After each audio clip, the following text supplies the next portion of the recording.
Musakanawake, Musakanawake, Musakanawake mai, जातिया देवघर मुसाकनावाके माई,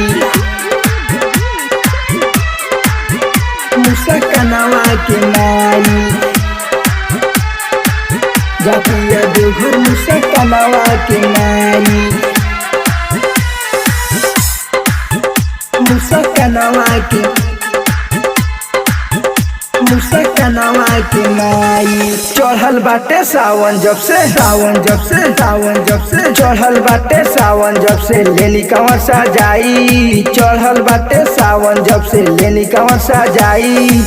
जातिया देवघर देख पूजावा के माई,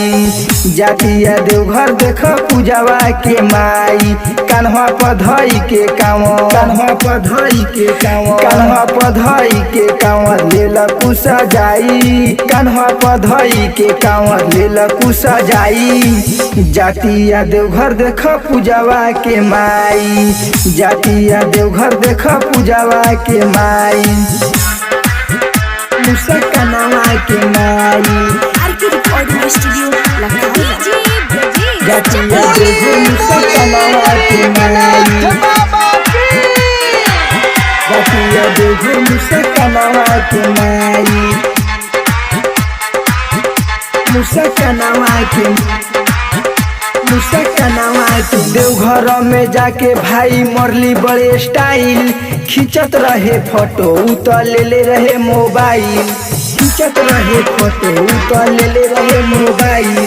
देवघर में जाके भाई मरली बड़े स्टाइल, खींचत रहे फोटो उतर ले रहे मोबाइल, बोलबमऊ बोलत आई, बोलत आई, बोलत आई, बोलबमऊ बोलत आई, लेलक जल चढ़ाई, जातिया देवघर मुसाकनावाके माई, जातिया देवघर मुसाकनावाके माई, कान्हा पधई के कांवर लेला कुसा जाई,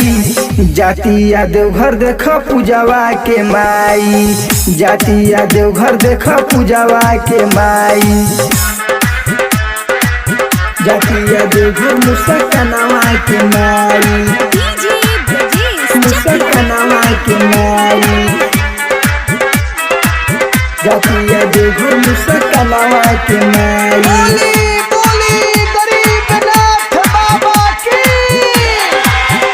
मुसाकनावाके माई। देवघर में बोला के जब नंबर हम मंगनी,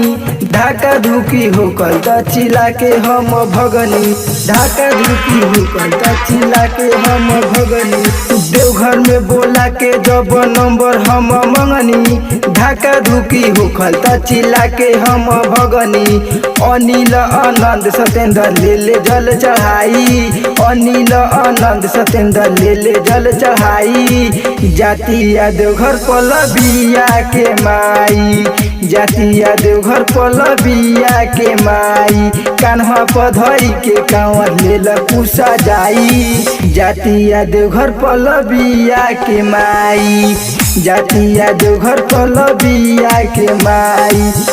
रिकॉर्डिंग स्टूडियो लखौरा, कांटेक्ट नंबर 8809872904।